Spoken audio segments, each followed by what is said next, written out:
का आज हम लोग डीएवी पीजी कॉलेज के अंतर्गत उर्दू विभाग में एक बहुत ही रिनाउंड मैम का इंटरव्यू लेने वाले हैं और उनसे हम लोग पूछेंगे कि आखिर उनके असिस्टेंट प्रोफेसर बनने की जर्नी में उनको क्या क्या चुनौतियों का सामना करना पड़ा। तो मैम, आपका हमारे चैनल में स्वागत है।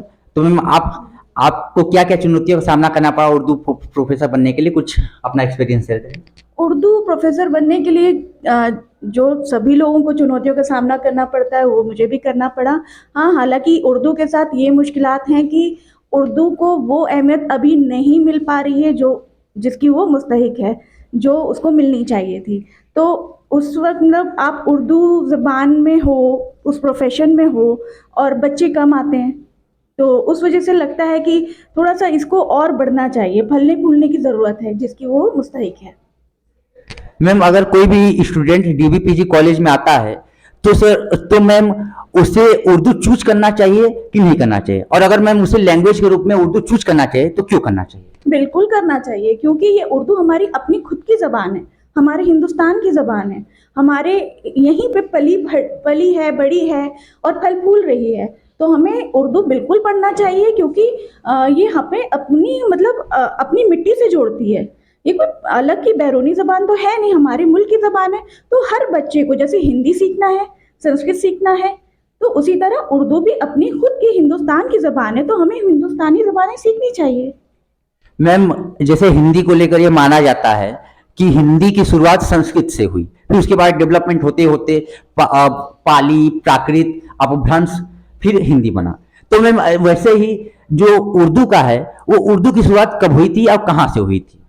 देखिए, उर्दू या कोई भी ज़बान कोई बाकायदा तारीख तो होती नहीं कि कब से हुई, क्या हुई।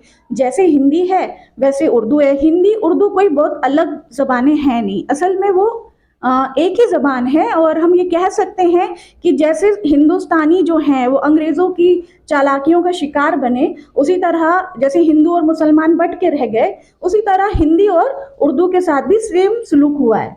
तो अंग्रेज़ों की बदौलत ये हिंदी और उर्दू दोनों दो अलग अलग भाषाओं में बट के रह गई। हालांकि दोनों एक सगी बहनों के तौर पे देखी जा सकती है, लेकिन अब जो हालात हैं उसमें उर्दू अपनी अलग अहमियत रखती है और हिंदी ज़बान एक अपनी अलग अहमियत रखती है। तो एक होते हुए भी अब एक नहीं है, लेकिन हमें एक साथ चलने की कोशिश करते रहना चाहिए।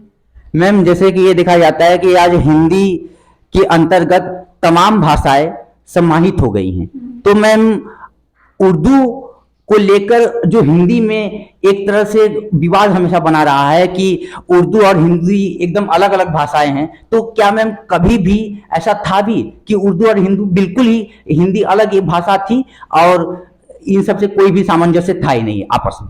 नहीं नहीं, ऐसा नहीं है।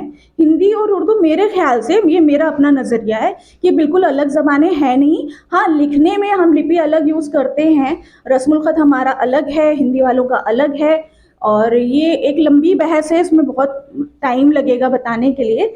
लेकिन मेरे ख्याल से जो उर्दू है वो हिंदी है। जैसे हिंदी में अलग मुख्तलिफ ज़बानें हैं, और जैसे वैसे ही उर्दू में भी मराठी, गुजराती, मतलब हर पूरे हिंदुस्तान के हर जगह के अल्फाज मिल जाते हैं। तो ये भी अपनी हिंदी के जैसे ही, जैसे आपको हिंदी प्रिय है, उसी तरह उर्दू को भी प्रिय करिए और उसको अपनाइए और पढ़िए और सीखने की कोशिश करिए। ये आपकी खुद की ज़बान है।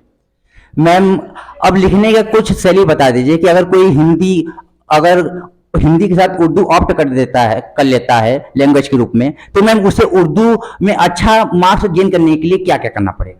हाँ, थोड़ा मुश्किल ये है कि हमारा थोड़ा उर्दू का रस्मुल ख़त यानी कि लिखने का तरीका, लिपि अलग है।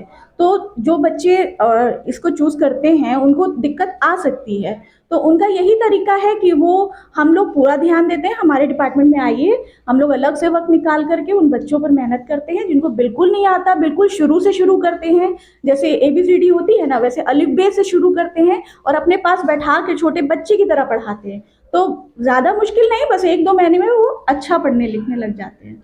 तो मैम, बहुत बहुत आपका शुक्रिया इतना फ्रूटफुल अपना साक्षात्कार देने के लिए। तो मैम, जय हिंद आपको भी।